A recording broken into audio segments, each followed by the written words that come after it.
Hello guys, welcome to our YouTube channel. तो previous lecture में हम थर्मोडायनेमिक्स को डिस्कस कर रहे थे। तो उसमें हमने सिस्टम को डिफाइन किया था, ठीक है। उसके बाद बाउंड्रीज के बारे में पढ़ी थी और हम एक्सटेंसिव और इंटेंसिव प्रॉपर्टीज की डिस्कस कर रहे थे, ठीक है। तो आज उसी के टर्म में थोड़ा एक्सटेंसिव और इंटेंसिव प्रॉपर्टीज को थोड़ा और इलैबोरेट करते हैं, ठीक है।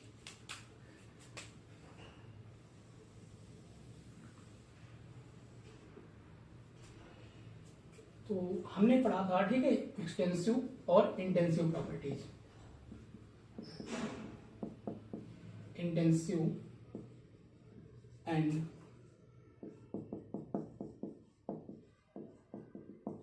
Extensive property of the system, ठीक है। तो हमने आपको बताया था कि हमने एग्जाम्पल किया था, ठीक है। थोड़ा मैं रिवाइज कराता हूं, देन आगे करते हैं। हमने बताया था आपको, हमने क्या किया था, एक सिस्टम ले लिया था, ठीक है। इसमें हमने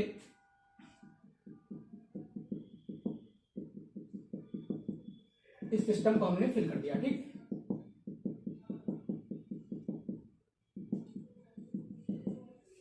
हमने बताया था आपको कि इस सिस्टम को हम क्या मान लें, ए मान लें, ठीक है। इस पूरे सिस्टम को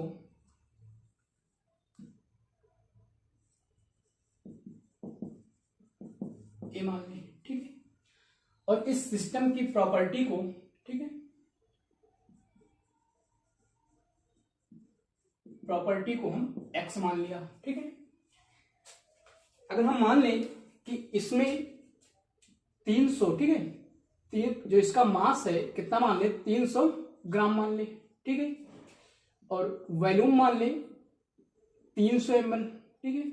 और टेम्परेचर कितना मान लेते हैं, 300 केल्विन, ठीक। ये हमने मान लिया। अब इस सिस्टम को हम क्या करते हैं, 3 पार्टों में क्या करें, डिवाइड करते हैं, ठीक। 3 पार्टों में डिवाइड करें, इक्वल पार्टों में डिवाइड कर दिया, ठीक। अगर इस सिस्टम को 3 पार्टों में डिवाइड कर दिया तो यानी एक को हम A1 मान लेते हैं, एक को A2 मान लेते हैं, एक को A3 मान लेते हैं। सिस्टम की प्रॉपर्टी को X1 मान लेते हैं, X2 और X3, ये हमने आपको बताया था, ठीक है। तो अगर सिस्टम की प्रॉपर्टी को यानी A is equal to A1, A2 और A3 मान लें, ठीक है।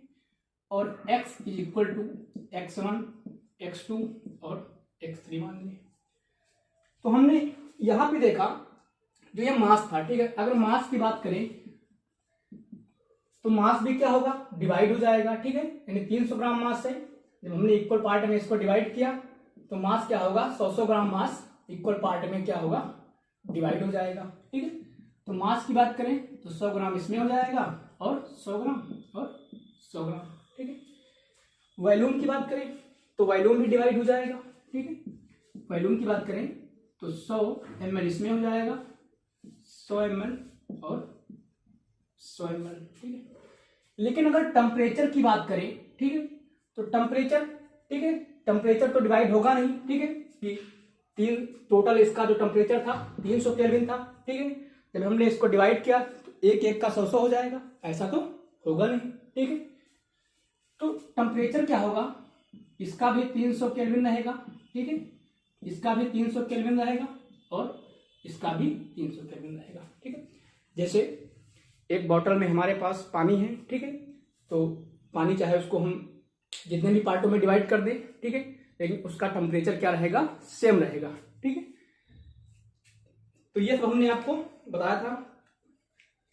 तो यहां पे देखिए जो मास है और जो वॉल्यूम है, यानी यहां पे क्या है, X1 does not equal to, ठीक है, and X2 does not equal to X3, ठीक है, क्या है, बराबर नहीं है, X के बराबर नहीं है, ठीक है।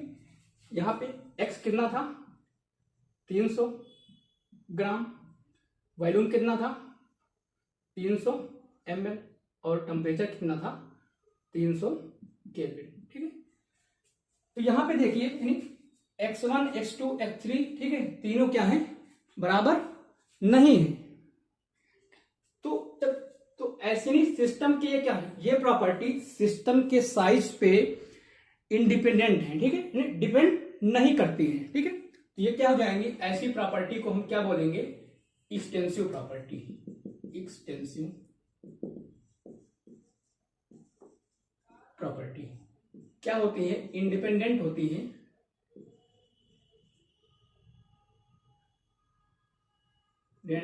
ऑफ साइज ऑफ सिस्टम, ठीक है। तो ऐसी प्रॉपर्टी को हम क्या बोलेंगे, एक्सटेंसिव प्रॉपर्टी, ठीक है। यहां पे बात कर लें तो यहां पे x1 भी यानी x2 और x3 क्या है, इज इक्वल टू क्या है, x है, ठीक है। यानी ऐसी प्रॉपर्टी जो सिस्टम के साइज पे डिपेंड नहीं करती हैं, क्या कहलाती हैं, इंटेंसिव प्रॉपर्टीज कहलाती हैं, ठीक। तो ये हमारी क्या हो जाएंगी, इंटेंसिव प्रॉपर्टी। इंटेंसिव प्रॉपर्टी, ठीक है। तो थोड़ा आगे और बात करते हैं, इतना तो हमने आपको बताया था प्रीवियस लेक्चर में।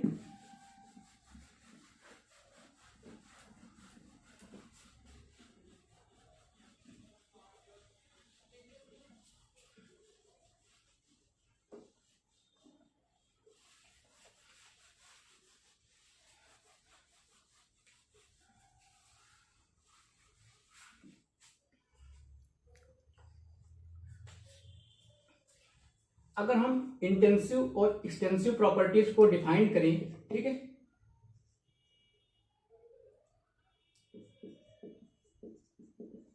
इंटेंसिव और एक्सटेंसिव प्रॉपर्टीज को हम डिफाइन करें, तो जो एक्सटेंसिव प्रॉपर्टी होती है, क्या होती है, एडिटिव नेचर, ठीक है। नेचर में क्या होती है, एडिटिव होती है।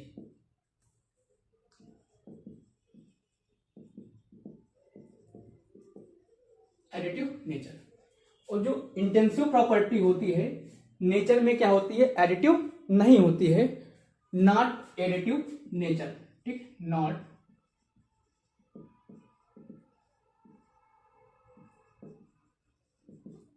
ठीक है। जैसे फॉर एग्जाम्पल, अगर एग्जाम्पल की बात करें, ठीक है, ये हमारे पास एक सिस्टम हो गया और एक सिस्टम ये हो गया, ठीक। क्या किया हमने, दो सिस्टम ले लिया, ठीक है। अगर इस सिस्टम का जो मास है 10 ग्राम है और इस सिस्टम का जो मास है हमारे पास, ठीक है, 5 ग्राम है, तो अगर इन दोनों डिब्बों को एक करके एक बड़ा डिब्बा बनाया जाए, ठीक है, और ये पूछा जाए, ठीक है, और इसका टेम्परेचर भी देख लेते, ठीक है, मान लेते हैं इसका टेम्परेचर, ठीक, 3 केल्विन है और इसका टेम्परेचर जो है 4 केल्विन है, ठीक है।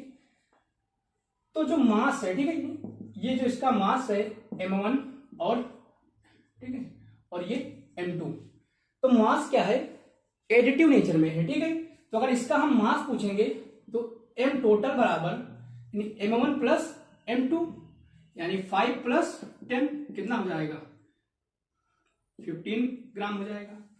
लेकिन अगर टेम्परेचर की बात करें, अगर इस सिस्टम का जो टेम्परेचर निकालें तो इसका टेम्परेचर क्या हो जाएगा, टी टोटल, ठीक है। तो टी टोटल यानी टेम्परेचर क्या होगा, अगर वैसे देखें, ठीक है, तो T is equal to 3 plus 4 kelvin. तो अगर इसका हम एडिशन करते हैं, ठीक है, तो ये टोटल कितना हो जाएगा, 700 केल्विन, ठीक। तो ऐसा तो है नहीं, ठीक है, वरना हमारे पास, ठीक है, कोई बॉयल पानी है, ठीक है, तो उस बॉयल पानी को अगर दूसरे बॉयल कूल पानी में हम क्या करें, ठंडे पानी में मिक्स कर दें, तो वो भी हमारा क्या हो जाएगा, कूल हो जाएगा। तो ऐसा तो है नहीं, ठीक है। तो अगर टेम्परेचर की बात करें तो टेम्परेचर क्या होगा, दोनों का ऐड नहीं होगा, ठीक है। तो टेम्परेचर कितना होगा, 300 केल्विन। तो ये हो गई जो मास है हमारा, क्या हो जाएगा, एक एक्सटेंसिव प्रॉपर्टीज हो जाएगी, ठीक है, और टेम्परेचर क्या है, एक इंटेंसिव प्रॉपर्टी हो जाएगी, ठीक। आगे डिस्कस करते हैं। तो बात ये आती है कि फिर आखिर टेम्परेचर निकालेंगे कैसे, ठीक है, इसका यानी T1 और, ठीक है, यानी T1 मान लें इसको, और इसको अगर T2 मान लें तो T टोटल कैसे निकालेंगे, ठीक है, T टोटल कैसे निकालेंगे। जैसे यानी इंटेंसिव प्रॉपर्टी जो है, ठीक है, इंटेंसिव जो ये हमारी एक्सटेंसिव प्रॉपर्टी है, इसी के हेल्प से हम क्या करेंगे, इंटेंसिव प्रॉपर्टी, ठीक है, एक्सटेंसिव प्रॉपर्टी को क्या करेंगे, एक्सटेंसिव प्रॉपर्टी को क्या करेंगे, इंटेंसिव बनाएंगे, ठीक है, क्या करेंगे, इंटेंसिव बनाएंगे, ठीक है, जैसे इंटेंसिव बनाएंगे, ठीक, जैसे मैं बात कर लूं, ठीक है, अगर इसका हमें टेम्परेचर निकालना है, ठीक है, तो हम मान लेते हैं इसको मोल्स में ले लेते हैं, ठीक है, मान लेते हैं ये हमारे पास N1 है, ठीक है, मोल्स में ले लेते हैं ये N2 है, ठीक है, तो हमको पता है यानी N टोटल निकालेंगे तो N1 प्लस N2 हो जाएगा, ठीक है, और हमें पता है PV बराबर nRT, ठीक है, अगर यहां से N की वैल्यू निकालेंगे तो PV अपान RT, N की वैल्यू उसमें पुट कर देंगे, ठीक है, यानी P टोटल V टोटल, ठीक है, upon RT equal to P1 V1 upon क्या हो जाएगा RT, ठीक है, T1 हो जाएगा, ठीक है, और P2 V2 R अपान T2, ठीक है, तो यहां से क्या करेंगे, टोटल टेम्परेचर, ठीक है, P1 रख देंगे, P2 V2 रख देंगे, ठीक है, T2 रख देंगे, T1 रख देंगे, और यहां से क्या होगा, हमारा टेम्परेचर निकल आएगा, ठीक है। तो इंटेंसिव एक्सटेंसिव को इंटेंसिव निकालेंगे इन टर्म ऑफ एक्सटेंसिव, ठीक है, तो ये ध्यान रखेंगे। अगर हमें इंटेंसिव निकालनी है, ठीक है, अगर इंटेंसिव हमें बनाना है तो क्या करेंगे, इंटेंसिव बनाने के लिए with the help of extensive property, ठीक है, with the help of extensive property, ठीक है, इसकी हेल्प से क्या करेंगे, इंटेंसिव प्रॉपर्टी बनाएंगे। ये बात हो गई। तो अब एक्सटेंसिव इंटेंसिव, ठीक है, कुछ थोड़ा आगे डिस्कस करते हैं।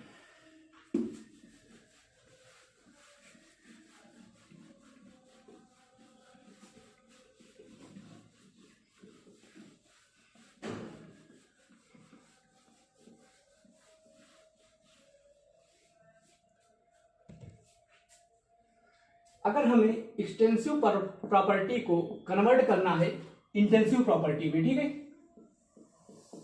एक्सटेंसिव प्रॉपर्टी को हमें क्या करना है, कन्वर्ट करना है इंटेंसिव प्रॉपर्टी में, इंटेंसिव प्रॉपर्टी में, ठीक है, तो हम क्या करेंगे, यानी पर से डिवाइड कर सकते हैं, ठीक है, या फिर मोलर, या फिर स्पेसिफिक, ठीक, तीन वर्ड होंगे, ठीक है, यानी जिसके पहले पर लगा होगा वो भी क्या हो जाएगी, आपकी इंटेंसिव प्रॉपर्टी हो जाएगी, मोलर लगा है वो भी क्या होगी, आपकी इंटेंसिव प्रॉपर्टी हो जाएगी, और अगर स्पेसिफिक भी लगा है तो क्या होगा, आपका इंटेंसिव प्रॉपर्टी हो जाएगी, ठीक है। जैसे हमें यानी कोई भी इंटेंसिव प्रॉपर्टी है उसके पहले अगर पर लगा हुआ है तो क्या हो जाएगी, वो इंटेंसिव हो जाएगी, इंटेंसिव प्रॉपर्टी, ठीक है। अगर मोलर लगा है किसी एक्सटेंसिव प्रॉपर्टी के आगे तो क्या हो जाएगा, वो भी क्या हो जाएगी, इंटेंसिव बन जाएगी, ठीक है।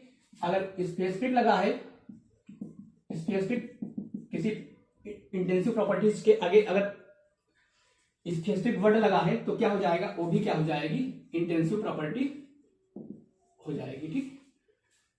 तो चलिए थोड़ा डिस्कस कर लेते हैं, इधर हमने काफी लिख दिया है, ठीक है, तो डिस्कस कर लेते हैं कौन सी हमारी एक्सटेंसिव प्रॉपर्टी है और कौन सी इंटेंसिव प्रॉपर्टी है, ठीक है।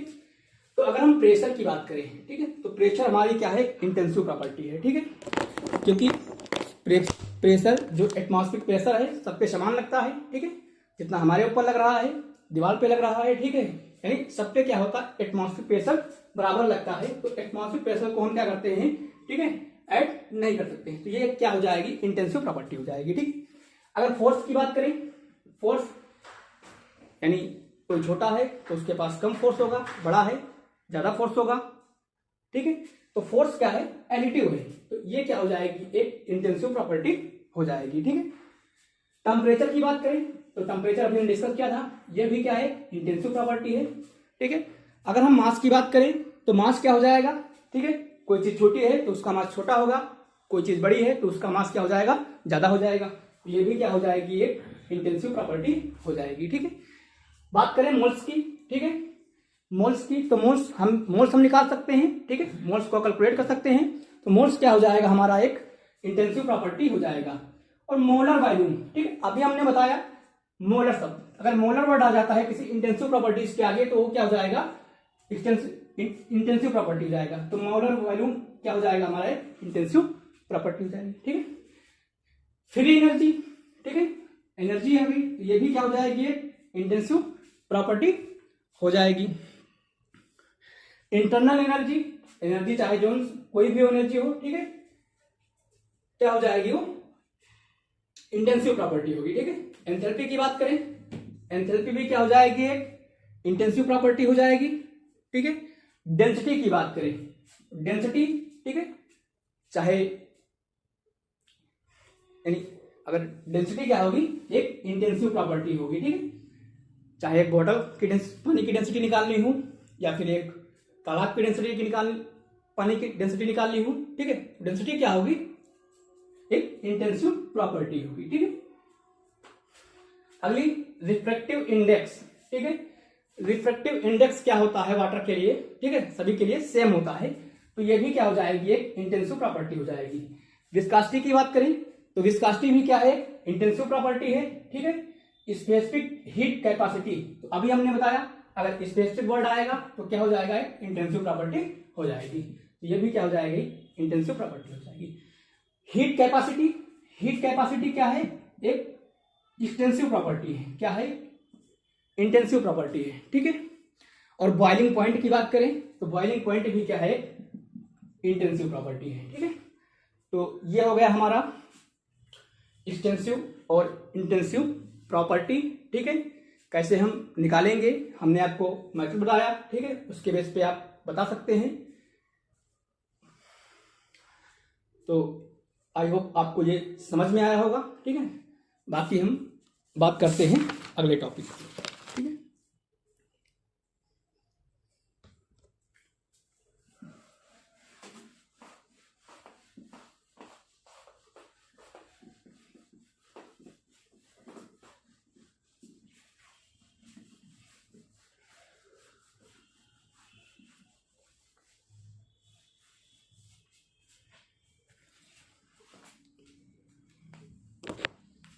आगे हम बात करते हैं थर्मोडायनेमिक कोएफिशिएंट की, ठीक है।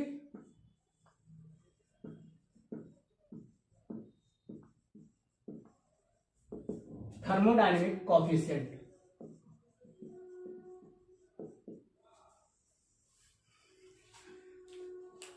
थर्मोडायनेमिक कोएफिशिएंट क्या होता है, ठीक है। तो पहले थोड़ा जानेंगे, यानी किसी यानी पीवी बराबर एनआरटी, ठीक है, ये आइडियल गैस इक्वेशन होती है, पीवी बराबर एनआरटी, ठीक है। यानी किसी एक टर्म को, ठीक है, यानी एक टर्म को हम क्या करें, कांस्टेंट करके, ठीक है, एक टर्म को कांस्टेंट कर लें और एक टर्म के रिस्पेक्ट क्या करें हम उसका, ठीक है, यानी एक टर्म के रिस्पेक्ट में उसका हम अगर चेंज निकालते हैं तो क्या कहलाता है, थर्मोडायनेमिक कोएफिशिएंट, ठीक है। तो सबसे पहले हम पढ़ेंगे आइसोबैरिक थर्मल एक्सपेंसिविटी, ठीक है, isobaric thermal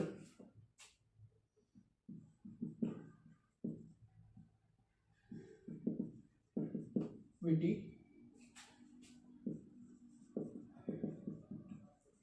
coefficient, isobaric thermal expansivity coefficient, ठीक है।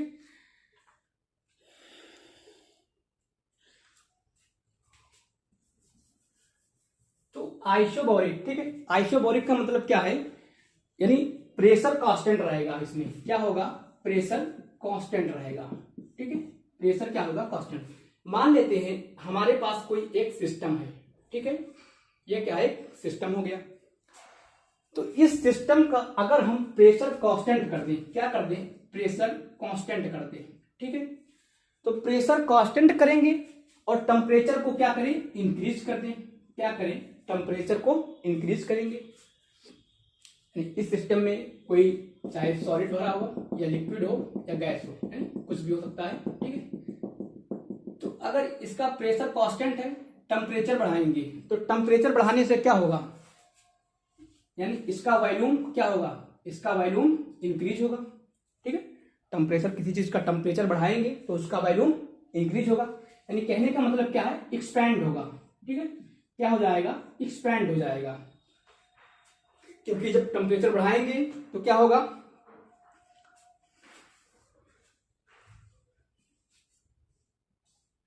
जो इसके अंदर इंट्रामॉलिक्यूलर डिस्टेंस है, ठीक है, ये क्या हो जाएगी, बढ़ेगी, ठीक है, और इंट्रामॉलिक्यूलर फोर्स जो होगा कम हो जाएगा, ठीक है। तो इंट्रामॉलिक्यूलर डिस्टेंस बढ़ेगी तो वॉल्यूम क्या होगा, बढ़ेगा, ठीक है। तो यानी टेम्परेचर बढ़ाने से वॉल्यूम क्या होगा, एक्सपैंड होगा, ठीक है। यानी कितना वॉल्यूम एक्सपेंड होगा, ठीक है, क्या करेंगे, यानी एट अ कांस्टेंट प्रेशर, ठीक है,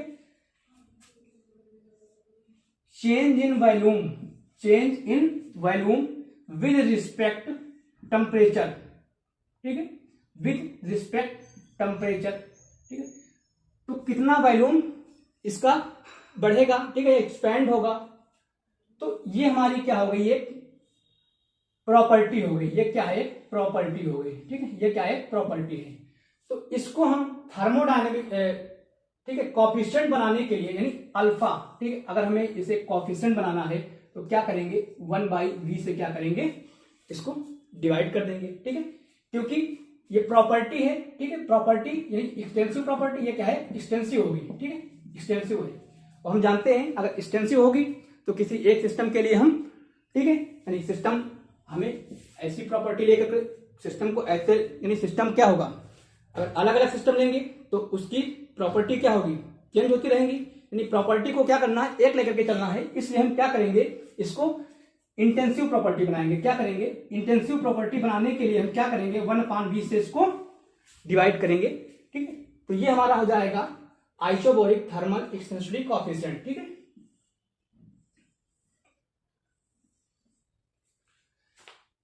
तो अगर हम आइडियल गैस के लिए बात करें, ठीक है, for ideal gas, for ideal gas, ठीक है, यानी alpha is equal to 1/v delta v upon delta t as constant p, ठीक है। तो अगर हम pv बराबर nRT, ठीक है, अगर यहां पे क्या करें, यानी pv बराबर nRT, ठीक है, हमें चाहिए क्या, del v by del t at constant pressure. तो यहां से अगर v की वैल्यू निकालें तो क्या हो जाएगी, यानी nRT बाई p, ठीक है, क्या होगा, nRT बाई p। अगर इसको डिफ्रेंशिएट कर दें, ठीक है, तो ये क्या हो जाएगा, विद रिस्पेक्ट टू टेम्परेचर, तो delta v upon delta t with constant pressure is equal to, ठीक है, और nr, ठीक है, प्रेशर क्या है, कांस्टेंट है, और t का क्या हो जाएगा, डिफरेंशिएशन 1 हो जाएगा, ठीक है। तो यानी delta v upon delta p at a constant pressure nr by p हो जाएगा, ठीक है, nr बाई p। तो alpha is equal to 1/v और delta v by delta v upon delta t के स्थान पे हम क्या कर सकते हैं, nr बाई p लिख दे, ठीक है। तो यहां से क्या होगा, nr बाई p, ठीक है। तो alpha is equal to 1/v और pv बराबर nr, ठीक है, क्या लिख सकते हैं, pv बराबर nRT।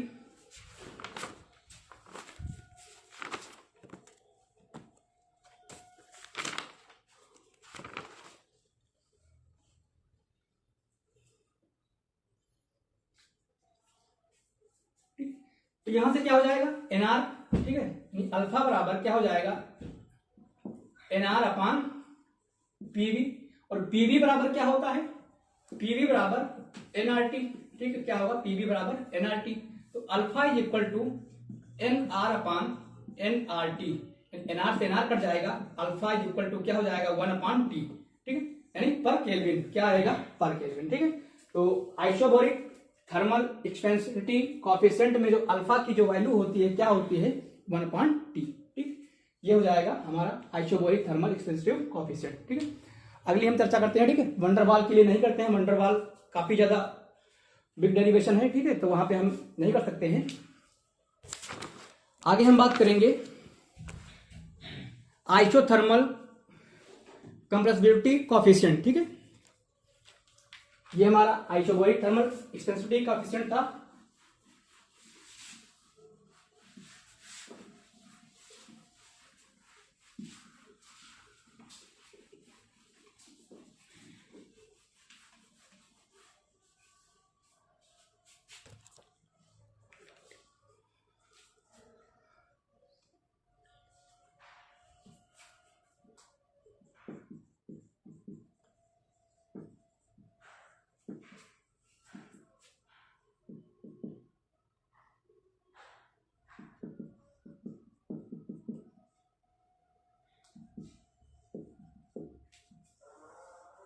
आइसोथर्मल कंप्रेसिबिलिटी फैक्टर, इसको हम बीटा से डिनोट करते हैं, ठीक है, बीटा। तो आइसोथर्मल कंप्रेसिबिलिटी फैक्टर क्या होगा, मान लेते हैं हमारे पास कोई सिस्टम है, ठीक है, क्या है कोई सिस्टम, इस सिस्टम में मान लेते हैं गैस भरी हुई है, ठीक है, इस सिस्टम में गैस भरी हुई है, ठीक है। तो अगर इसमें हम क्या करें टेम्परेचर को कांस्टेंट मान लें, ठीक है, कांस्टेंट टेम्परेचर, ठीक है, आइसोथर्मल है यानी टेम्परेचर क्या रहेगा कांस्टेंट रहेगा, ठीक है, टेम्परेचर क्या होगा कांस्टेंट होगा। तो अगर टेम्परेचर को कांस्टेंट मान लें, ठीक है, और इस पे हम क्या करें प्रेशर लगाएं, ठीक है, क्या करें प्रेशर लगेगा, ठीक, कांस्टेंट मान लें, तो प्रेशर लगेगा तो क्या होगा इसका वॉल्यूम जो होगा डिक्रीज हो जाएगा, ठीक है, क्या होगा इसका वॉल्यूम जो होगा डिक्रीज हो जाएगा, यानी प्रेशर हम बढ़ाएंगे, ठीक है, तो क्या होगा वॉल्यूम डिक्रीज होगा, ठीक है, वॉल्यूम क्या होगा डिक्रीज होगा। तो वॉल्यूम डिक्रीज होने का मतलब क्या है, ठीक है, कंप्रेस्ड हो गया, ठीक है, क्या होगा ये कंप्रेशन हो गया, ठीक, कंप्रेस्ड हो जाएगा, कंप्रेस्ड, कितना कंप्रेस्ड हुआ, ठीक है, यानी क्या करेंगे देखो एट अ कांस्टेंट टेम्परेचर, ठीक है, एट अ कांस्टेंट टेम्परेचर, ठीक है, यानी change in volume with respect to pressure, ठीक है, ठीक है, कितना प्रेशर बढ़ाएंगे एट अ कांस्टेंट टेम्परेचर में, ठीक है, तो उसका वॉल्यूम कितना डिक्रीज होगा, ठीक है, तो इसको, ठीक है, ये हो जाएगा यानी बीटा, और ये हमारी क्या है प्रॉपर्टी है, ठीक है, ये हमारी क्या है प्रॉपर्टी है। इसको कोएफिशिएंट बनाने के लिए क्या करेंगे -1/v से क्या करेंगे डिवाइड कर देंगे, ठीक है, तो ये हो गया, ठीक है। अभी हमने बताया था ये प्रॉपर्टी है यानी एक एक्सटेंसिव प्रॉपर्टी होगी, ठीक है, और इसको इंटेंसिव बनाने के लिए क्या करेंगे 1/v से डिवाइड करेंगे, ठीक है, और जब टेम्परेचर जो इसका टेम्परेचर, ठीक है, प्रेशर बढ़ाएंगे वॉल्यूम डिक्रीज होगा तो वैल्यू जो आएगी माइनस में आएगी, ठीक है, तो माइनस में आएगी तो उस माइनस को सॉल्व करने के लिए हमने क्या किया एक ऑलरेडी माइनस लगा दिया है, ठीक है, तो ये हो जाएगी, ये क्या हो जाएगा हमारा आइसोथर्मल कंप्रेसिबिलिटी कोएफिशिएंट बीटा, ठीक है। तो अगर हम बीटा फॉर आइडियल गैस के लिए निकालें, बीटा फॉर आइडियल गैस, तो आइडियल गैस के लिए यानी वैल्यू हमको क्या चाहिए यानी beta is equal to -1/v delta v upon delta p at constant temperature, ठीक है, t। तो यहां से हमको जो वैल्यू चाहिए यानी pv बराबर nRT, ठीक है, pv बराबर nRT, तो हमें वैल्यू किसकी चाहिए, ठीक है, v की, ठीक है, तो यानी v is equal to nRT by क्या हो जाएगा p हो जाएगा, ठीक है, nRT बाई p। तो यहां से हमने क्या किया प्रेशर को कांस्टेंट मान लिया है, सॉरी टेम्परेचर को कांस्टेंट माना है, ठीक है, तो ये क्या हो जाएगा, इसका हम डिफरेंशिएशन करेंगे विद रिस्पेक्ट टू प्रेशर, तो delta we by delta P at constant temperature T, ठीक है। एन आर ये हमारा कांस्टेंट ही है, ठीक है। पी क्या है, पी के रिस्पेक्ट में हम इसको डिफरेंशिएट कर रहे हैं, तो ये टी और 1 क्या हो जाएगा, पी का करेंगे तो क्या हो जाएगा हमारा -1 पी स्क्वायर, ठीक है। 1 पी स्क्वायर, तो यहां से ये क्या हो जाएगा, डेल्टा वी यानी delta P eight a constant temperature nRT upon -p square, ठीक है। क्या हो जाएगा, -p स्क्वायर।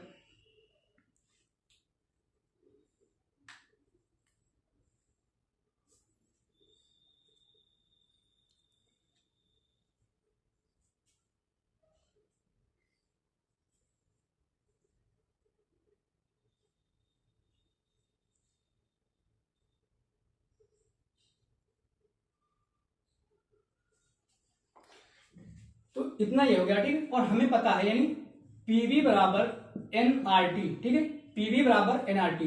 तो इस nRT के स्थान पे हम क्या कर सकते हैं, पीवी को लिख सकते हैं, यानी delta we upon delta P at constant T, और nRT के स्थान पे क्या करेंगे, पीवी, और ये क्या हो जाएगा -p स्क्वायर, ठीक है।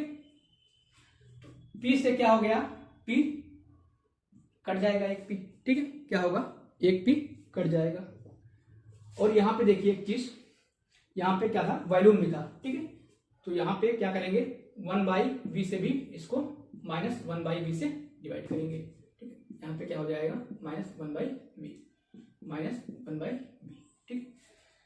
तो ये हमारा क्या हो जाएगा, यानी -1/v, ठीक है, और v से v कट जाएगा, तो क्या बचेगा माइनस, ठीक है, माइनस माइनस कट जाएगा, तो ये क्या बचेगा 1/p, ठीक है। बीटा क्या हो जाएगा माइनस, ठीक है, 1/p।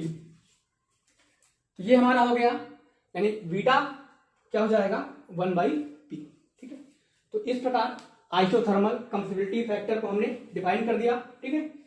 इसमें क्या होगा, आपका टेम्परेचर कांस्टेंट रहेगा, ठीक है, यानी प्रेशर को बढ़ाएंगे तो वॉल्यूम डिक्रीज होगा, कितना वॉल्यूम डिक्रीज होगा उसी को हम फाइंड करेंगे, delta we by delta P at constant temperature T, ठीक है। ये एक प्रॉपर्टी है, ठीक है।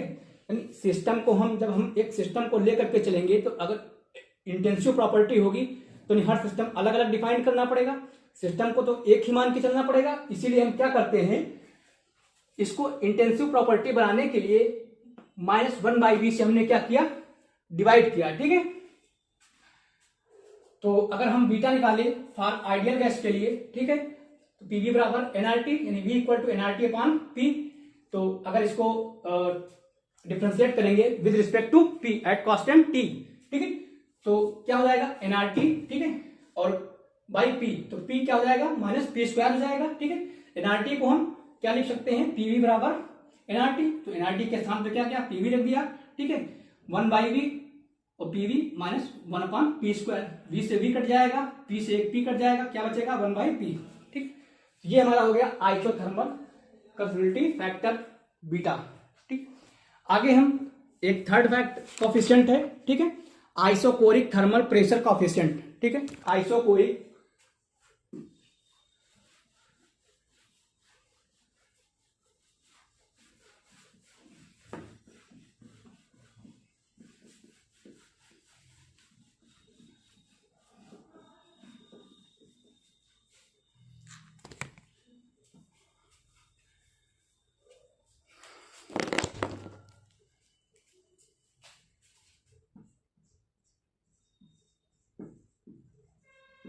Isochoric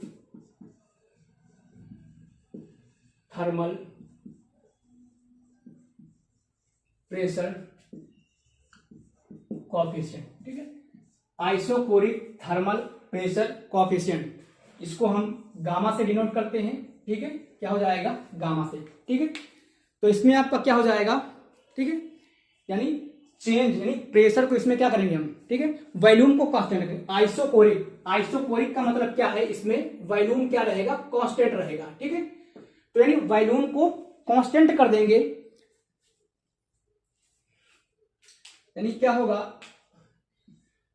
eight a constant volume, ठीक है, क्या होगा, at a constant volume change in pressure, change in pressure with respect to temperature, ठीक है, विद रिस्पेक्ट टू टेम्परेचर क्या कहलाएगा हमारा, ठीक है, और इसको हम क्या करेंगे 1 बाई, ठीक है, 1 बाई पी से क्या करेंगे, डिवाइड कर देंगे इंटेंसिव बनाने के लिए। तो यानी एट अ कांस्टेंट वॉल्यूम पे प्रेशर में कितना चेंज आएगा विद रिस्पेक्ट टू टेम्परेचर, उसको क्या बोलेंगे, गामा, ठीक है, आइसोकोरिक थर्मल प्रेशर कोएफिशिएंट, ठीक है। तो ये हमारा क्या हो जाएगा, आइसोकोरिक थर्मल कोएफिशिएंट।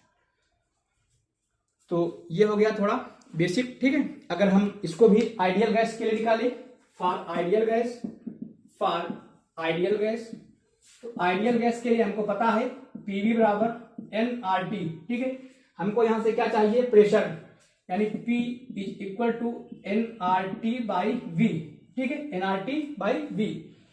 वी हमारा कांस्टेंट है, ठीक है, वी क्या है, कांस्टेंट है, तो विद रिस्पेक्ट टू टेम्परेचर, ठीक है, इसको डिफरेंशिएट करेंगे विद रिस्पेक्ट टू टेम्परेचर, तो यानी डेल्टा पी अपान क्या हो जाएगा, delta T with respect to volume, ठीक है, एन आर, और वी भी क्या है, हमारा कांस्टेंट है, ठीक, और टी, टी का जब हम डिफरेंशिएट करेंगे, ठीक, डिफरेंशिएशन करेंगे तो क्या हो जाएगा, 1 आ जाएगा, ठीक है।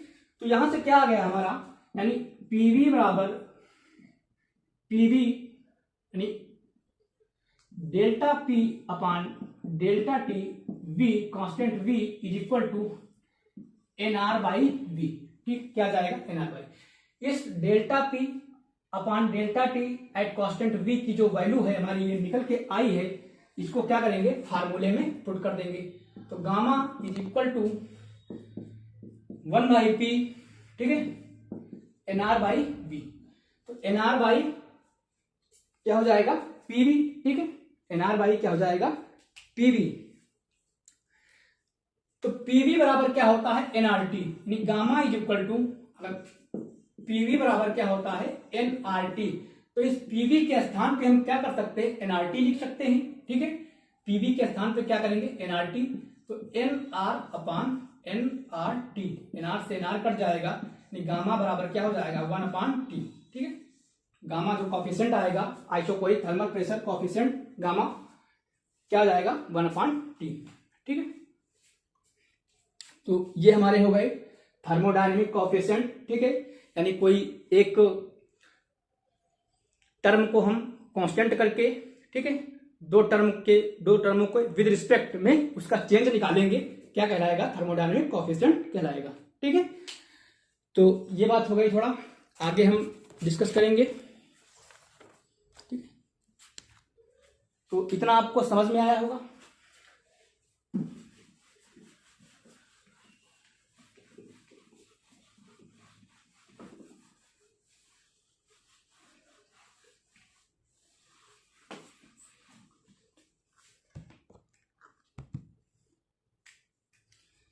आगे हम बात करेंगे एग्जैक्ट एंड इनएग्जैक्ट डिफरेंशियल, ठीक है।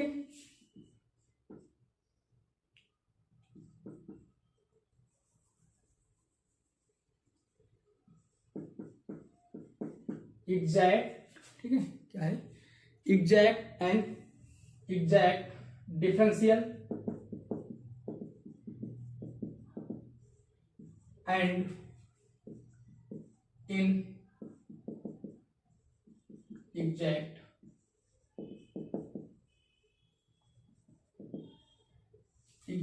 एंड इनएग्जैक्ट डिफरेंशियल, ठीक है। तो एग्जैक्ट डिफरेंशियल क्या होगा, इनएग्जैक्ट डिफरेंशियल क्या होगा, ठीक है। मान लेते हैं, ठीक है, z is equal to F Y, ठीक है, z क्या है हमारा, एक एग्जैक्ट फंक्शन है, ठीक है, z is equal to F Y. अगर ये एग्जैक्ट है, ठीक है, अगर ये एग्जैक्ट है, यानी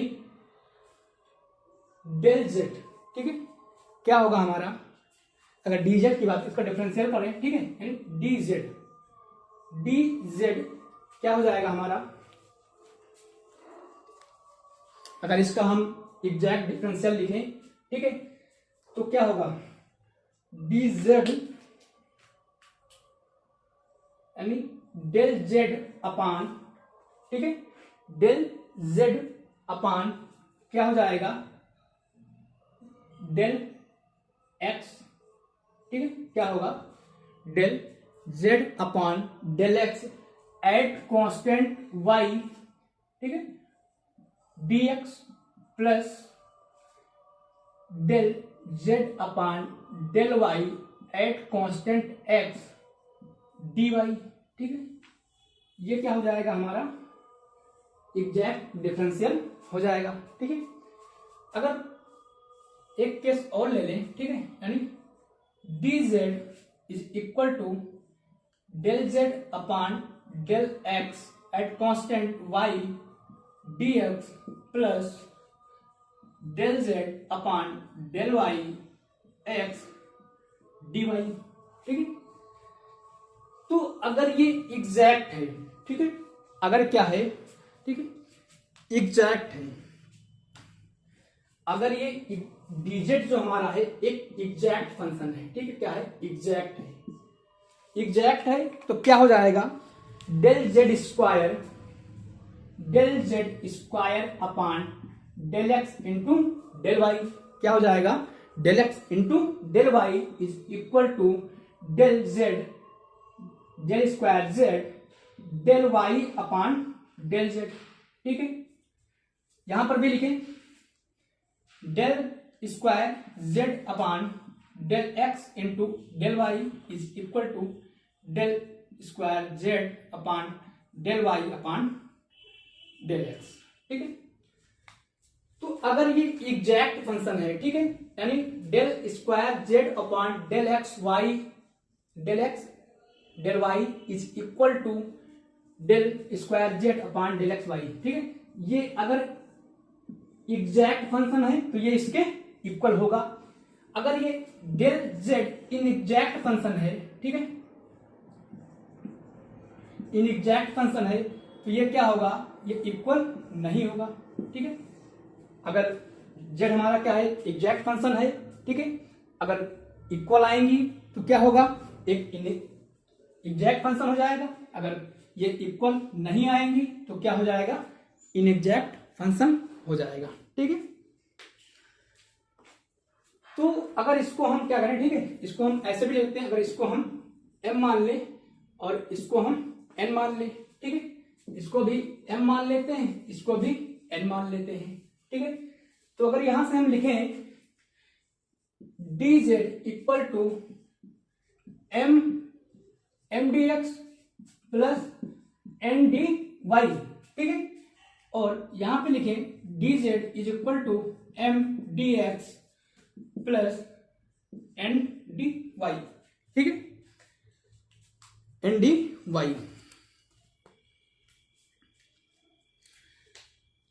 तो अगर इसको लिखेंगे, ठीक है, तो कैसे लिखेंगे, ठीक है, यानी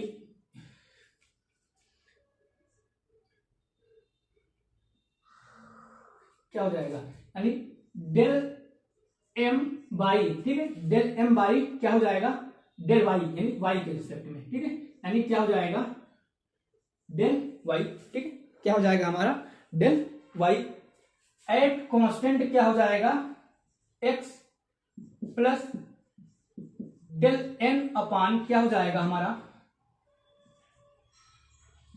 del D X at constant Y, ठीक है, एट कांस्टेंट वाई। तो अगर ये एक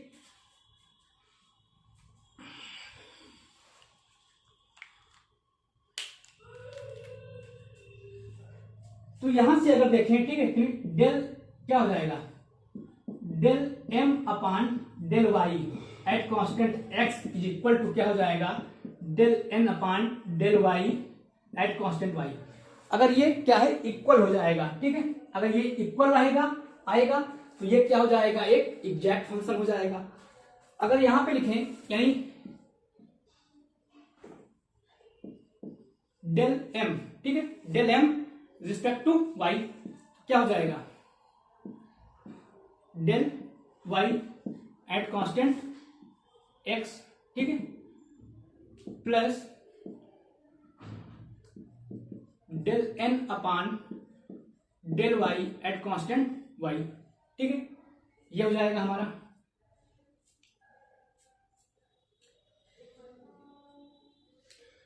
तो यहां से अगर del M upon del Y at constant X does not equal to del N by del Y at constant Y, अगर ये इक्वल नहीं है तो क्या हो जाएगा, ये इनएग्जैक्ट फंक्शन हो जाएगा। ठीक है, तो अभी इसके मैं एग्जाम्पल कराऊंगा तो आपको समझ में आएगा। ठीक है, तो इतना आपको समझ में आया कि एग्जैक्ट डिफरेंशियल और इनएग्जैक्ट डिफरेंशियल क्या होता है। ठीक है, अगर इसको हम दोनों को क्या किया, एक एग्जैक्ट डिफरेंशियल लिख लिया, फिर हमने क्या देखा, अगर ये बराबर है, ठीक है, इक्वल है तो ये एग्जैक्ट फंक्शन होगा, अगर ये इक्वल नहीं होगा तो क्या होगा, एक इनएग्जैक्ट फंक्शन हो जाएगा। ठीक है, तो आगे डिस्कस करते हैं थोड़ा।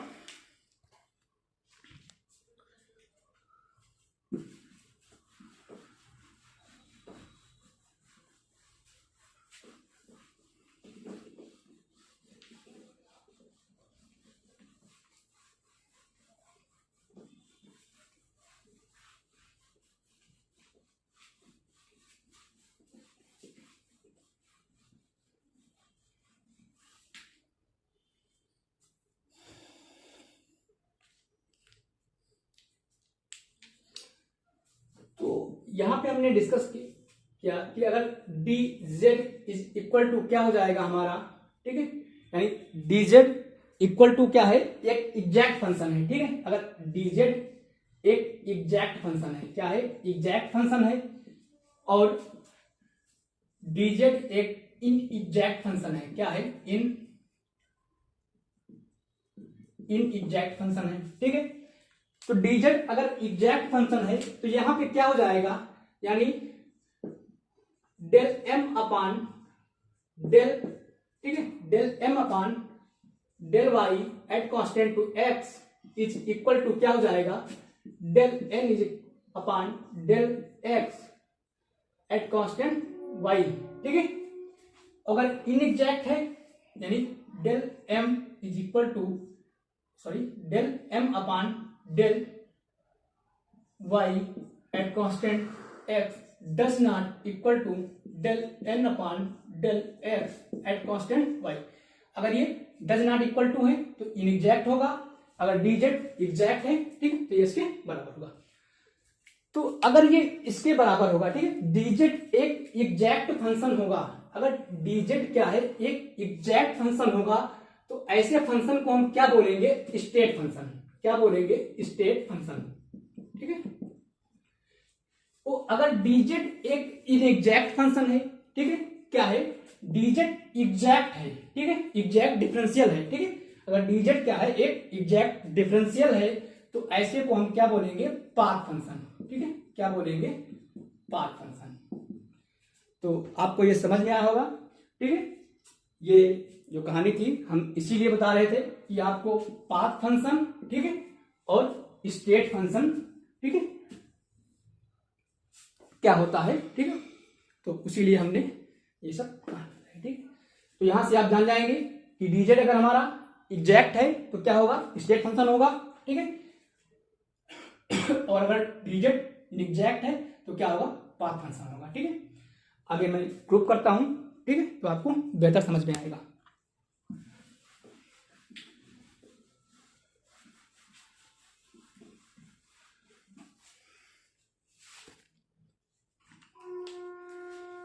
अब हम प्रूव करते हैं फॉर आई। तो अब हम बात करेंगे, ठीक है,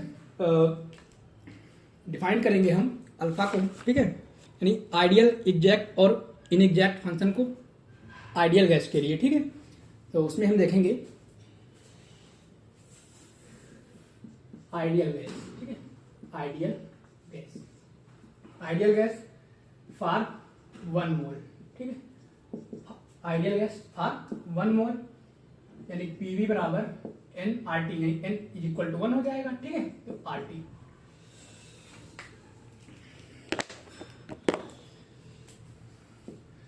तो हम क्या करते हैं इसको, यानी पीवी बराबर एन आर टी, ठीक है, और पीवी बराबर एनआरटी, इनको हमने 1 मान लिया है, ठीक है।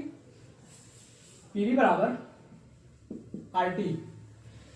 तो अगर इसको हम एग्जैक्ट मान के चले, एक को हम क्या करेंगे एग्जैक्ट मान लेंगे और एक को क्या करेंगे इनएग्जैक्ट मान लेंगे, ठीक है। इनएग्जैक्ट मान के सॉल्व करेंगे, ठीक है। तो पीवी बराबर आरटी, ठीक है। तो यहां से क्या हो जाएगा, अगर इसको डिफरेंशिएट कर दें डी डी, ठीक है, आरटी तो पीडीवी हो जाएगा, ठीक है। प्लस एक बार हमने पी को कांस्टेंट करके वी का कर लिया, ठीक है। अब क्या करेंगे वी को कांस्टेंट करके यानी वीडीपी इक्वल टू, ठीक है, आर हमारा कांस्टेंट है, ठीक है, और dt हो जाएगा। तो ये हो गया। अब यहां से हम क्या करेंगे, ठीक है, dv की वैल्यू निकालेंगे यानी dv इज इक्वल टू क्या हो जाएगा r dt minus v dp, ठीक है। ये जो प्रेशर है इसके डिवाइड में आ जाएगा, ठीक है, प्रेशर हो गया। अब हम क्या करेंगे,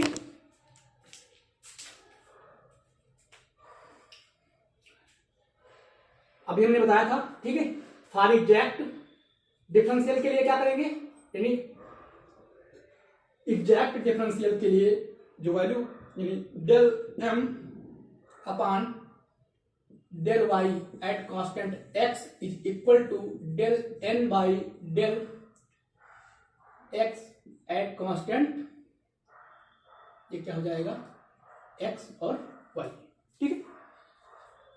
तो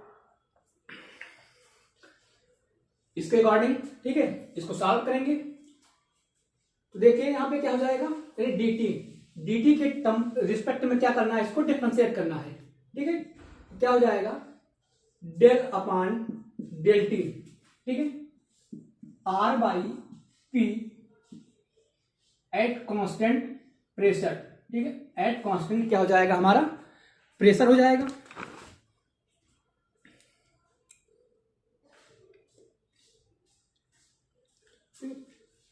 एट कांस्टेंट, ठीक है, ये टेम्परेचर होगा, ठीक है, क्या होगा टेम्परेचर माइनस, ठीक है, माइनस में क्या करेंगे यानी del N upon del X, ठीक है।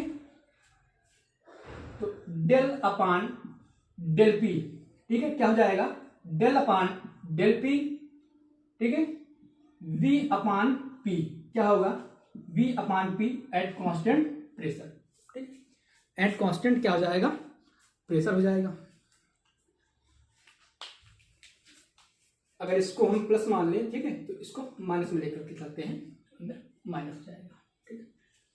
तो यहां पे हमने क्या किया del by del T V upon, ठीक है, R upon P at constant T और del upon del P minus B upon P at constant P, ठीक है। तो हमारा ये हो जाएगा। अब आर बाई पी का हम क्या करेंगे डिफरेंशिएशन करेंगे, ठीक है, आर बाई पी का डिफरेंशिएशन करेंगे एट कांस्टेंट टी पे, ठीक है। तो हमें पता है, ठीक है, पीवी बराबर एन आर टी, ठीक है, आर हमारा क्या है कांस्टेंट है, ठीक है, ये तो ऐसे ही निकल आएगा यानी आर हमारा कांस्टेंट है, ठीक है, आर क्या क्या हमने कांस्टेंट मान लिया और 1 अपॉन पी का करेंगे तो क्या जाएगा माइनस पी स्क्वायर, ठीक है, क्या होगा माइनस पी स्क्वायर। इसका भी करेंगे अगर माइनस बी अपॉन पी का करें, ठीक है। तो यहां पे हमने क्या किया प्रेशर को कांस्टेंट मान लिया, ठीक है, जब प्रेशर कांस्टेंट है तो यानी -1 अपॉन पी क्या हो जाएगा ये कांस्टेंट हो जाएगा यानी वी का करेंगे केवल, ठीक है, तो वी का करेंगे और हमको पता है पीवी बराबर एन आर टी होता, ठीक है, एन की वैल्यू हम 1 लेके चले हैं, ठीक है। तो अगर यहां से निकालेंगे क्या हो जाएगा v की वैल्यू निकालेंगे v is equal to R T by P हो जाएगा, तो आर टी बाई पी हो जाएगा, ठीक है। फिर प्रेशर हमारा क्या हो जाएगा कांस्टेंट हो जाएगा, गैस भी क्या है आर भी क्या है कांस्टेंट है और टी का यानी टेम्परेचर के रिस्पेक्ट में करना है, ठीक है, क्या हो जाएगा हमारा एक सेकंड, ये क्या होगा, ठीक है, हमको यहाँ पे प्रेशर के रिस्पेक्ट में करना है और यहाँ पे क्या करना है टेम्परेचर के रिस्पेक्ट में, ठीक है।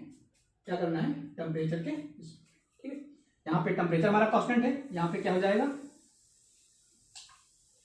प्रेशर कांस्टेंट हो जाएगा, ठीक है। तो टेम्परेचर के रिस्पेक्ट में करेंगे तो टेम्परेचर का क्या हो जाएगा, 1 हो जाएगा, ठीक है।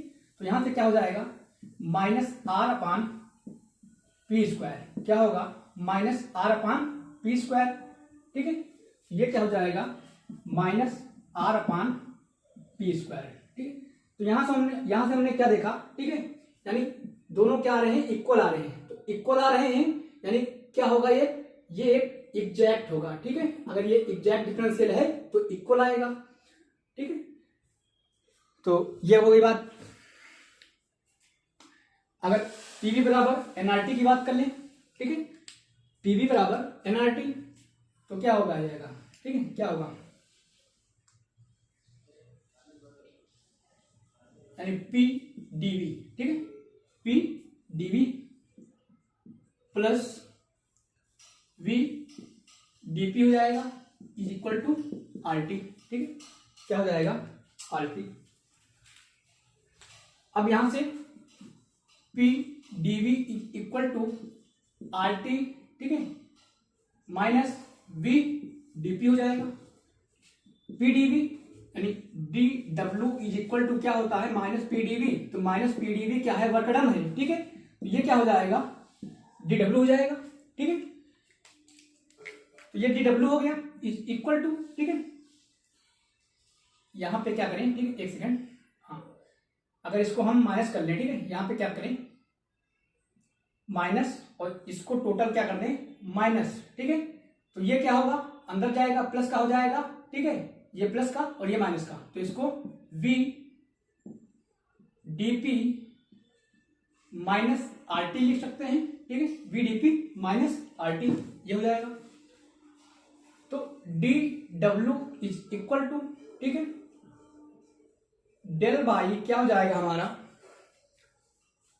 Del by del T V at a constant, क्या हो जाएगा, एट अ कांस्टेंट प्रेशर, और ये हो जाएगा हमारा डेल बाई डेल पी, ठीक है, एट यानी पी के रिस्पेक्ट में हम इसका डिफरेंशिएट कर रहे हैं, ठीक है। तो हमारा ये हो जाएगा आरटी, ठीक, एट कांस्टेंट क्या हो जाएगा, टेम्परेचर, ठीक है, क्या हो जाएगा, टेम्परेचर।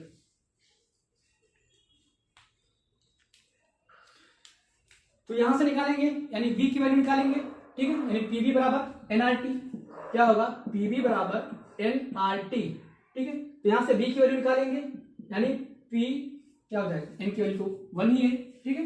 ये RT बाई क्या हो जाएगा, P V is equal to, ठीक है, क्या हो जाएगा, तो P V बराबर RT, तो V is equal to RT by P हो जाएगा, ठीक है। तो यहां से अगर इसको हम डिफरेंशिएट करेंगे तो क्या हो जाएगा, यानी डीवी तो 1 बाई पी क्या हो जाएगा हमारा, बाहर आ जाएगा, ठीक है, और आरटी क्या हो जाएगा, आरटी, सर पीवी को लिखें, ठीक है, एक सेकेंड, यानी वी को हम क्या लिख सकते हैं, आरटी बाई पी, ठीक है, आरटी बाई पी लिखेंगे वी को, तो RT by P, RT by P लिखेंगे,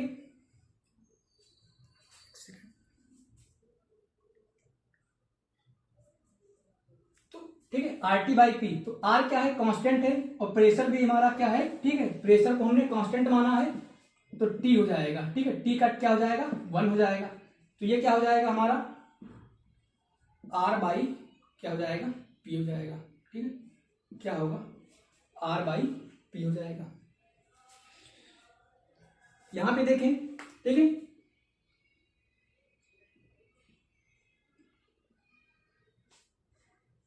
हमने क्या किया, यानी टेम्परेचर के रिस्पेक्ट में आरटी, टी के टेम्परेचर के रिस्पेक्ट में हमने क्या किया, ठीक है, तो ये हमारा क्या है, कांस्टेंट है, तो ये कांस्टेंट है, तो इसका जो डिफरेंशिएशन होगा क्या आ जाएगा, 0 आ जाएगा, ठीक है, इसका जो डिफरेंशिएशन होगा क्या आ जाएगा, 0। तो यहां पे हमने क्या देखा, ठीक है,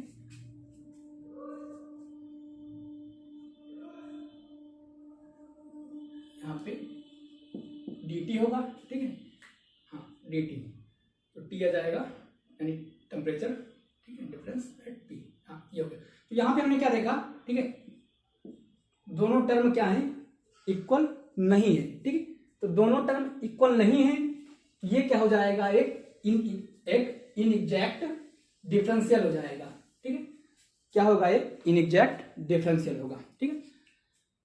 तो यहां से हम कह सकते हैं कि जो यानी v की बात करें तो v क्या है, एक एग्जैक्ट फंक्शन है, क्या है, एक एग्जैक्ट डिफरेंशियल है, ठीक है, v क्या है, डिफरेंट। तो थोड़ा आगे डिस्कस करते हैं, ठीक है।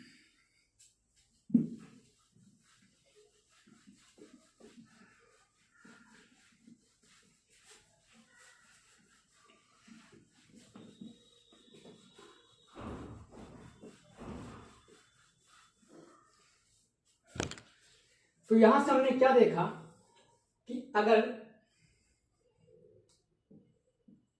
डेल m, ठीक है, by del y at x और del n by del x at y अगर इक्वल है, ठीक है, अगर इक्वल है, ठीक है, तो मतलब क्या हुआ, ये एग्जैक्ट डिफरेंशियल होगा, यानी एग्जैक्ट डिफरेंशियल होगा, ठीक है। तो ये क्या हो जाएगा, एक स्टेट फंक्शन हो जाएगा, क्या होगा, एक स्टेट फंक्शन,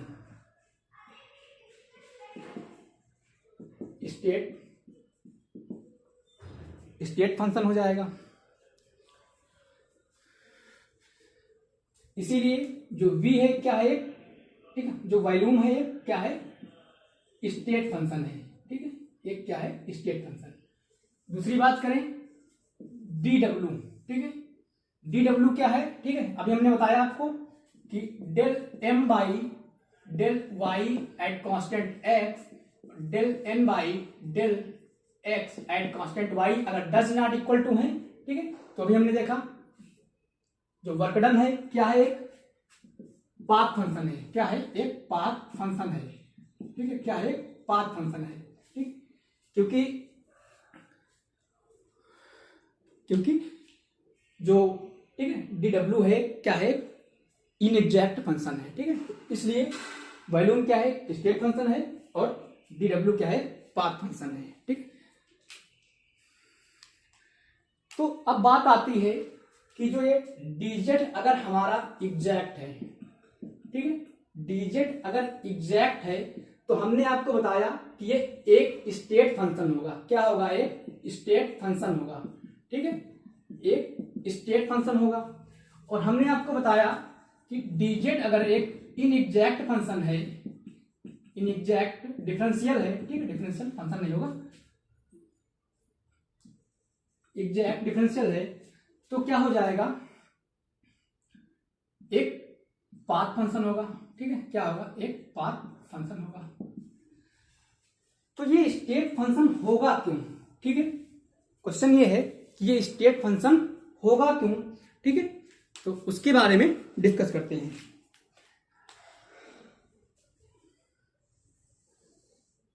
जैसे कोई एक सिस्टम है, यानी ए अगर मान लेते हैं, ठीक है, dz क्या है, एक हमारा एग्जैक्ट फंक्शन है, ठीक है, क्या है, अगर dz एक हमारा एग्जैक्ट फंक्शन है तो ये क्या करेगा, ठीक है, इनिशियल और फाइनल, यानी इसको हम क्या कर सकते हैं, डेल्टा z लिख सकते हैं। कहने का मतलब क्या है, del B minus del A, ठीक है, del B minus del A.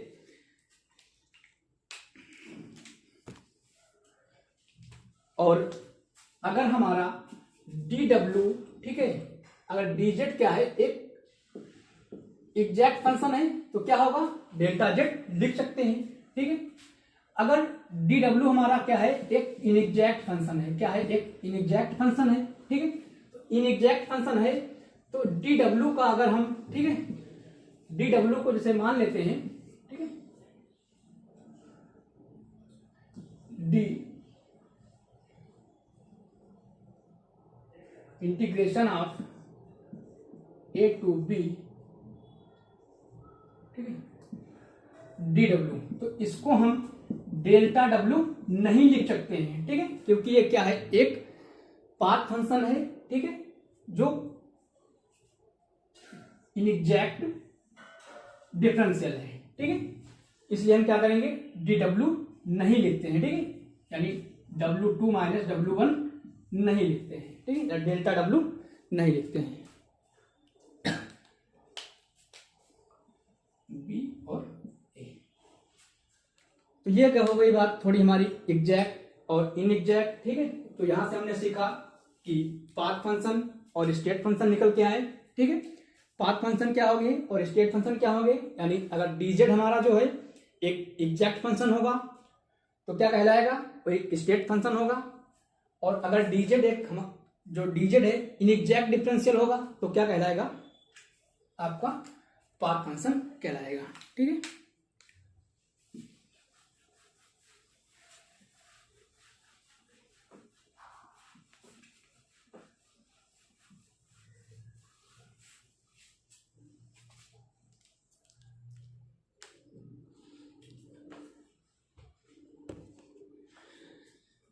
तो यहां से हमने आपको बताया कि a टू b dz, तो इसको हम डेल्टा z लिख सकते हैं, मतलब zb माइनस za, ठीक है। मान लेते हैं एक हम कर्व ले लेते हैं, ठीक है, यानी pv कर्व ले लेते हैं, ठीक है। कोई हमारी स्टेट ये है, ठीक है, a से b, ठीक है, या हाँ a से b, ठीक। तो अगर हमें निकालना हो इसमें, ठीक है, अगर डेल्टा जेड निकालना हो, ठीक है, तो डेल्टा जेड क्या हो जाएगा, delta Z Z B minus Z A, ठीक है। क्या करता है, क्या निकालना हो, ठीक है, डेल्टा जेड निकालना हो तो Z B minus Z A हो जाएगा।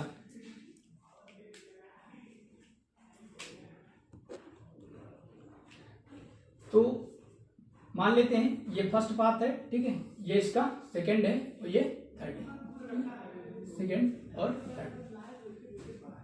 तो अगर एग्जैक्ट डिफरेंशियल होगा, ठीक है, तो ये क्या करेगा, पाथ फॉलो नहीं करेगा, ठीक है।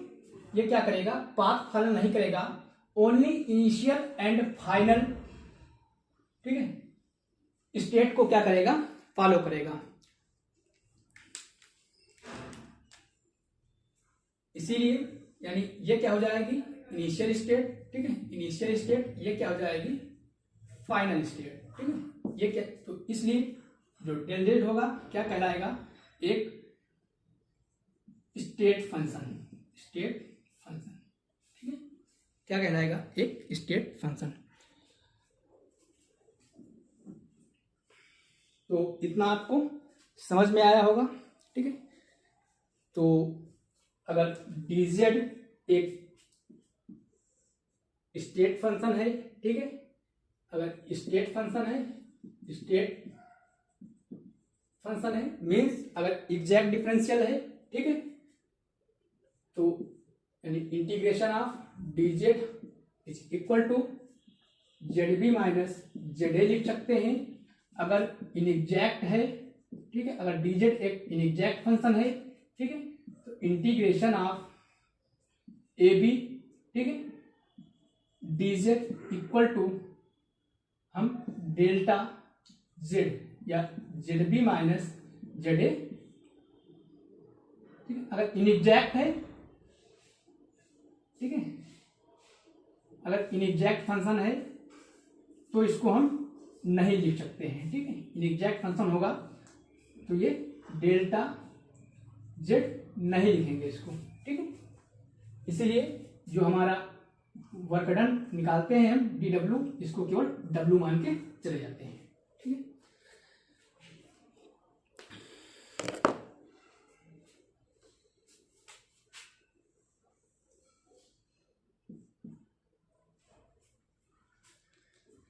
तो स्टेट फंक्शन की बात करें तो यानी defined thermodynamic state of system, value depend on state of system and not toward state activated, ठीक है। तो स्टेट फंक्शन क्या होगा, जो थर्मोडायनेमिक स्टेट को डिफाइन करेगा सिस्टम के, एंड उसकी जो वैल्यू है वो स्टेट पे डिपेंड करेगी, ठीक है, पाथ पे डिपेंड नहीं करेगी।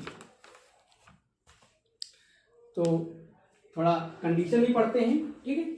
तो कंडीशन क्या हो जाएंगी, कंडीशन फॉर स्टेट फंक्शन, ठीक, condition for state function, condition for state function. State function के लिए कंडीशन क्या है, यानी जो इसका चेंज होगा, ठीक है, यानी D Z is equal to क्या हो जाएगा, डेल्टा जेड, यानी Z B minus Z A, ये हमारी फाइनल स्टेट है, ठीक है, और ये हमारी इनिशियल स्टेट है, ठीक है। पहली कंडीशन क्या हो जाएगी कि जो जो इसकी वैल्यू है, ठीक है, यानी change only depend on initial and final state, क्या लिखेंगे, change only initial and final state, ठीक है, जो इसका चेंज होगा क्या करेगा, इनिशियल एंड फाइनल स्टेट पे डिपेंड करेगा, ठीक है। और integration of dz equal to 0, यानी साइक्लिक क्या होना चाहिए, साइक्लिक सिस्टम होना चाहिए, साइक्लिक में, ठीक है, साइक्लिक रूल को फॉलो करना चाहिए, ठीक है, तभी क्या होगा, उसका जो dz हो एक एग्जैक्ट फंक्शन होगा, ठीक है, स्टेट फंक्शन होगा। यानी अगर कोई साइक्लिक प्रोसेस है, ठीक, तो साइक्लिक का मतलब क्या हुआ, यानी जिस पोजीशन से चलो उसी पोजीशन पे पुनः वापस आ जाओ, ठीक है। जैसे ए बी dz, ठीक है, plus B to A dz, तो अगर इसका चेंज निकालें तो क्या हो जाएगा, Z B minus Z A plus क्या हो जाएगा, जेड बी माइनस, ठीक है, क्या हो जाएगा, जेड ए, ठीक है, क्या हो जाएगा, जेड बी माइनस जेड ए,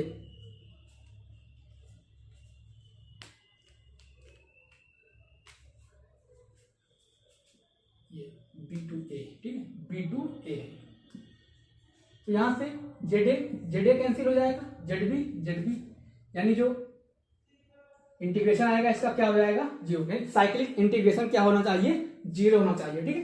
तीसरी कंडीशन की बात कर लें, तीसरी कंडीशन क्या होगी कि follow Euler and Euler's reciprocity theorem, ठीक है, क्या होना चाहिए, यूलर रेसिप्रोसिटी थ्योरम फॉलो करनी चाहिए, ठीक, यूलर रेसिप्रोसिटी, ठीक है, रेसिप्रोसिटी थ्योरम फॉलो होना चाहिए, मतलब del square Z upon del X del Y is equal to del square Z upon del Y and del X, ठीक है, ये क्या होना चाहिए, फॉलो होना चाहिए, ठीक है। जब कोई एक कंडीशन फॉलो होगी तो दूसरी कंडीशन ऑटोमेटिक फॉलो हो जाएगी, ठीक है।